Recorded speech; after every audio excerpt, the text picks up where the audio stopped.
جب بھی پاکستان پہ برے حالات آتے ہیں تو ہم اپنی جھولی پھیلائے اپنی پہنچ جاتے ہیں اپنے عرب ممالک کے ہاں. دے دے بابا کچھ تو دے دے بابا کچھ تو دے دے یا شیخ ادھر تو دیکھ. تو یہ روایت عمران خان صاحب نے بھی جاری رکھی. تو اب ظاہری بات ہے مجبوری ہے اس حکومت کو بھی یہ روایت جاری رکھنی پڑے گی. لیکن ہم کم ظرف لوگ ہیں نا, برا نہ ماننا. ہم عرب لوگوں کو بری نگاہ سے بھی دیکھتے ہیں, ان کو برا بھلا بھی کہتے ہیں. ماضی کی حکومت یعنی پی ٹی آئی کی حکومت میں اللہ معاف کرے جس طرح کے الفاظ عرب حکمرانوں کے لیے استعمال کیے گئے, باعث شرم پوری قوم کے لیے.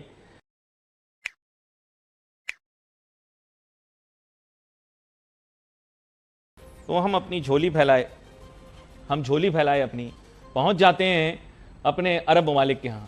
دے دے بابا کچھ تو دے دے بابا کچھ تو دے دے یا شیخ ادھر تو دیکھ. تو یہ روایت عمران خان صاحب نے بھی جاری رکھی. تو اب ظاہری بات ہے مجبوری ہے اس حکومت کو بھی یہ روایت جاری رکھنی پڑے گی. لیکن ہم کم ظرف لوگ ہیں نا, برا نہ ماننا. ہم عرب لوگوں کو بری نگاہ سے بھی دیکھتے ہیں, ان کو برا بھلا بھی کہتے ہیں. ماضی کی حکومت یعنی پی ٹی آئی کی حکومت میں اللہ معاف کرے جس طرح کے الفاظ عرب حکمرانوں کے لیے استعمال کیے گئے, باعث شرم پوری قوم کے لیے. لیکن شرم ان کو آئے جن کو شرم ہو. تو ہمیں اس چیز پر شرم نہیں آئی کہ جن کا دیا کھاتے ہیں یا جن کی تھالی میں کھاتے ہیں ہم اس تھالی میں تھوک دیں.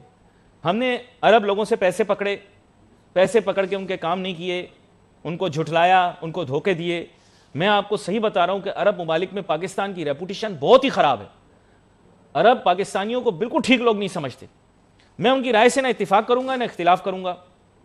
آپ کو یاد ہوگا دھرنے کے دوران جب خان صاحب 2014 میں دھرنے پہ بیٹھے تھے تو پھر دھرنے سے اٹھے, آپ کو پتا ہوگا بڑا افسوسناک واقعہ پیش آیا تھا. سب بھول بھال گئے, پاکستانی بہت جلدی سب کچھ بھول بھال جاتے ہیں. 16 دسمبر کو بڑا افسوسناک واقعہ پیش آیا, پھر دھرنے والا سلسلہ ہوا, پھر اٹھ نہیں رہے, پھر اٹھا کے لے کر گئے پارلیمنٹ میں اور یہ بل پاس کرایا کہ پاکستان نعوذ باللہ مکہ مدینہ کی زمین کا تحفظ کرنے نہیں جائے گا. آپ کی مرضی نا, آپ جیسے انٹرپریٹ کریں. آپ نے کہا ہم عرب سرزمین پر نہیں جائیں گے, ان کا دفاع نہیں کریں گے. تو نعوذ باللہ بڑے آپ ناچ گانے کرتے ہیں, بہت تماشے باز ہیں, آپ ڈرامے کرتے ہیں, جھوٹ بولتے ہیں کہ جی ہم بڑا تحفظ کریں گے, ہم مسلم امہ کی حفاظت کریں گے, ہم نے بم بنا لیا ہے, ہم یہ کر دیں گے, ہم وہ کر دیں گے, کوئی میلی آنکھ نہیں.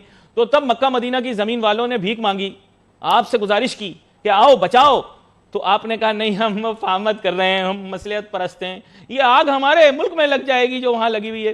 اچھا نوٹو علیحدہ پکڑ لیے, $1.5 ارب کا تحفہ پکڑ لیا, گئے نہیں. ٹھیک ہے, گئے نہیں. خان صاحب کو بلا کر پارلیمان کے اندر یہ بات طے کروائی, قرارداد پیاس کروائی کہ ہم نہیں جائیں گے, دوسروں کے جھگڑے میں نہیں پڑیں گے. نعوذ باللہ مکہ مدینہ کی سرزمین کے تحفظ نہ کرنے والی قوم کے اوپر میری طرف سے اصلاح کی دعا میں کر سکتا ہوں ان کے لیے. سمجھتے آپ گئے ہوں گے. خیر میں نے اس سے زیادہ سخت باتیں کیا کرنی, لیکن رمضان کی 30 تاریخ ہے پاکستان کے حساب سے, دوسرے ممالک کے اندر تو مختلف تاریخیں. برا مان جاتے ہیں نا لوگ, برا مان جاتے ہیں میری تلخ باتیں بری لگتی ہیں آپ کو. سچ ہوتی ہیں نا, سچ ہمیشہ برا لگتا ہے. اپنی کمزرفی ہمیشہ بری لگتی ہے, اپنی آوارگی بھی بری لگتی ہے.